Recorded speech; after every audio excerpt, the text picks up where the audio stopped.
नमस्कार दोस्तों, मैं हाजिर हूं झारखंड के प्रमुख समाचार पत्रों में छपी गढ़वा, पलामू और लातेहार की चुनिंदा बड़ी खबरों के साथ। जानिए आज की तमाम बड़ी खबरें जो आपके लिए जानना बेहद जरूरी है, चाहे बात हो सरकारी योजना की, नई भर्ती की या फिर राशन कार्ड और पेंशन जैसी योजनाओं की।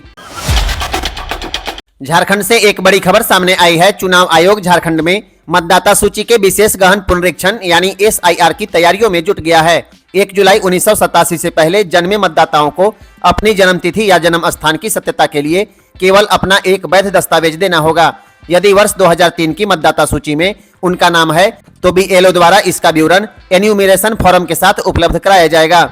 1 जुलाई 1987 से 2 दिसंबर 2004 के बीच जन्मे मतदाताओं को अपने दस्तावेज के साथ साथ अपने माता पिता में से किसी एक का वैध दस्तावेज प्रस्तुत करना होगा। यदि 2003 के मतदाता सूची में उनका अथवा उनके माता पिता का नाम है तो BLO द्वारा इसका विवरण उपलब्ध कराया जाएगा। 2 दिसंबर 2004 के बाद जन्मे मतदाताओं को अपना और अपने माता पिता का वैध दस्तावेज देना होगा। यदि वर्ष 2003 के मतदाता सूची में उनके माता पिता का नाम है तो इसका विवरण उपलब्ध करा दिया जाएगा। झारखंड के घाटशिला विधानसभा सीट से पूर्व मुख्यमंत्री चंपई सोरेन के बेटे बाबूलाल सोरेन उपचुनाव लड़ेंगे। दरअसल भारतीय जनता पार्टी की केंद्रीय चुनाव समिति ने अपनी स्वीकृति प्रदान कर दी है, जिसमें बताया गया है कि घाटशिला से बाबूलाल सोरेन उपचुनाव लड़ेंगे। आपको बता दें, बाबूलाल सोरेन ने 2024 का विधानसभा चुनाव भी लड़ा था, जिसमें वह दिवंगत शिक्षा मंत्री रामदास सोरेन से पराजित हो गए थे। झारखंड मुक्ति मोर्चा ने घाटशिला उपचुनाव के लिए अपने प्रत्याशी के नाम का ऐलान कर दिया है। पार्टी की केंद्रीय समिति की बैठक में सर्वसम्मति से सोमेश सोरेन को उम्मीदवार बनाए जाने का फैसला लिया गया। सोमेश सोरेन दिवंगत मंत्री और घाटशिला के पूर्व विधायक रामदास सोरेन के पुत्र हैं। रामदास सोरेन का हाल ही में निधन हुआ था, जिसके बाद यह सीट खाली हुई है। 11 नवंबर को घाटशिला में उपचुनाव होना है। 14 नवंबर को परिणाम घोषित होंगे। आपको मालूम हो कि शिक्षा मंत्री रामदास सोरेन के निधन के बाद घाटशिला विधानसभा सीट खाली हो गई है।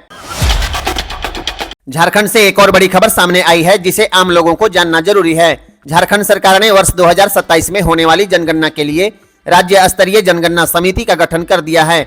यह समिति मुख्य सचिव की अध्यक्षता में गठित की गई है, जिसमें 2 विभागों के प्रधान सचिव तथा 8 विभागों के सचिव सदस्य बनाए गए। जनगणना कार्य में निदेशालय के निदेशक समिति के संयोजक बनाए गए हैं। राजस्व एवं भूमि सुधार विभाग ने मंगलवार को इस संबंध में अधिसूचना जारी कर दी। मुख्य सचिव की अध्यक्षता में गठित इस समिति में गृह विभाग तथा नगर विकास विभाग के प्रधान सचिव सदस्य बनाए गए। इसके साथ ही वित्त विभाग, ग्रामीण विकास विभाग, कल्याण विभाग, पंचायती राज विभाग, महिला एवं बाल विकास विभाग, राजस्व निबंधन एवं भूमि सुधार विभाग, स्कूली शिक्षा एवं साक्षरता विभाग तथा योजना एवं विकास विभाग के सचिव भी सदस्य बनाए गए हैं। यह समिति अंतर विभागीय समन्वय का कार्य करेगी और जनगणना से संबंधित कार्यों का अनुश्रवण करेगी। इस समिति का गठन केंद्रीय गृह मंत्रालय के निर्देश पर किया गया है। पलामू जिले से एक बड़ी खबर सामने आई है। पलामू जिला के सरकारी अस्पतालों में सप्लाई होने वाली दवाइयां सब स्टैंडर्ड निकल गई।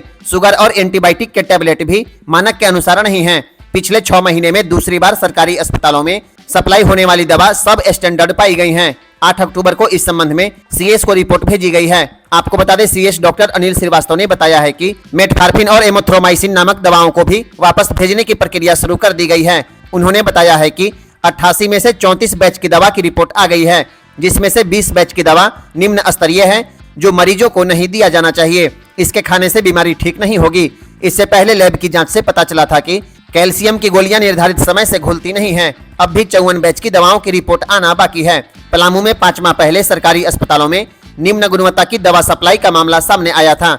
ऐसे में अब आप सोचिए, पलामू के सरकारी अस्पतालों में अब तक जिन मरीजों को यह दवाइयां दी गई है उन्हें कितनी परेशानी हुई होगी। इस तरह सरकारी अस्पतालों में जाली दवाइयां मिलने से मरीजों की बीमारी ठीक नहीं होती है और उनका सरकारी अस्पतालों से भरोसा उठ जाता है। लातेहार जिले के लिए एक बड़ी खबर सामने आई है।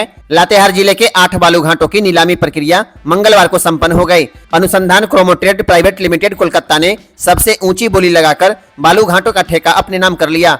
DMO नदीम सफी ने बताया कि नीलामी प्रक्रिया में 2 कंपनियों ने भाग लिया था, जिसमें असबोलस प्राइवेट लिमिटेड और अनुसंधान क्रोमोट्रेड प्राइवेट लिमिटेड कोलकाता शामिल है।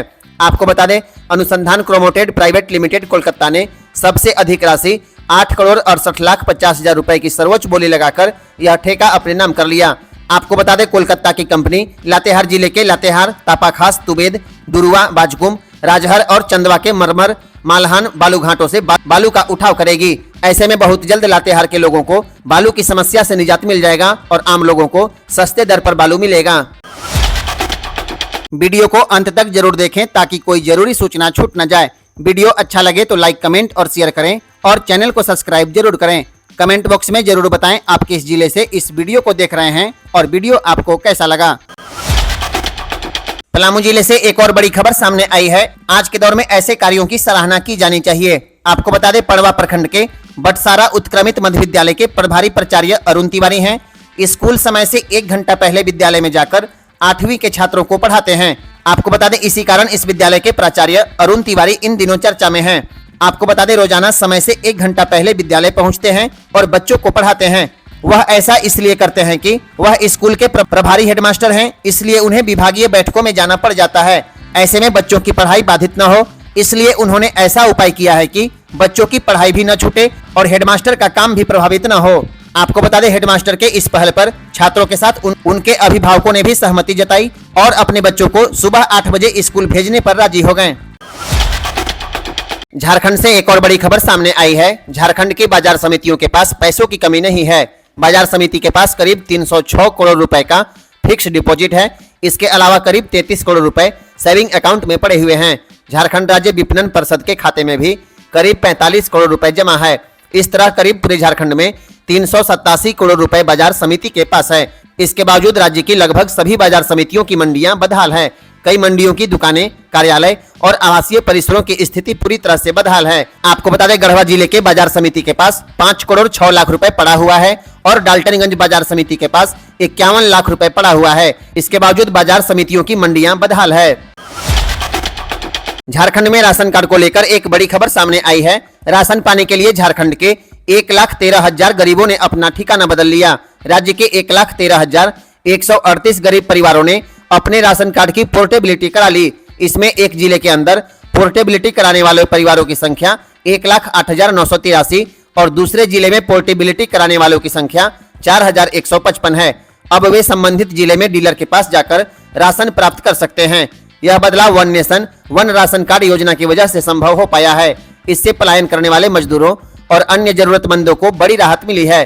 पहले लाभुकों को राशन केवल उसी जगह से मिलता था जहां उनका कार्ड बना था, लेकिन अब इंट्रा डिस्ट्रिक्ट यानी एक ही जिले के भीतर और इंटर डिस्ट्रिक्ट यानी एक जिले से दूसरे जिले में दोनों तरह की पोर्टेबिलिटी की सुविधा उपलब्ध है। आपको बता दें, गढ़वा जिले में 4,423 इंट्रा डिस्ट्रिक्ट और 165 लोगों ने इंटर डिस्ट्रिक्ट पोर्टेबिलिटी कराया है। इसके साथ ही पलामू में 6,987 लोगों ने इंट्रा डिस्ट्रिक्ट और 407 लोगों ने इंटर डिस्ट्रिक्ट पोर्टेबिलिटी करा लिया।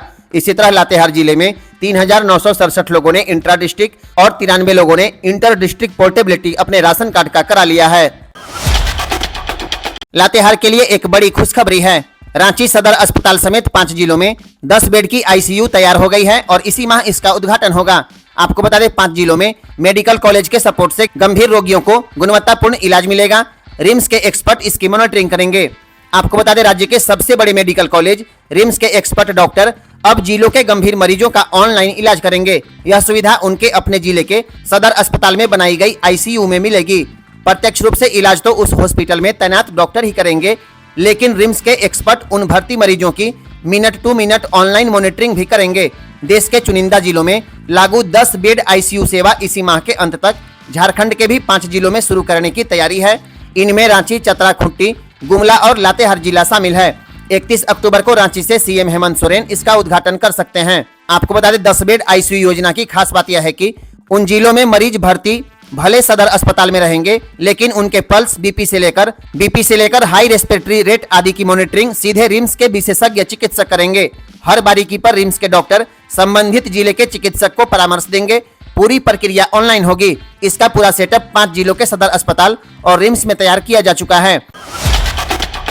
आज के लिए बस इतना ही। फिर कल मिलेंगे गढ़वा, पलामू और लातेहार की तमाम बड़ी खबरें लेकर। धन्यवाद। वीडियो अच्छा लगे तो लाइक, कमेंट और शेयर करें और चैनल को सब्सक्राइब जरूर करें।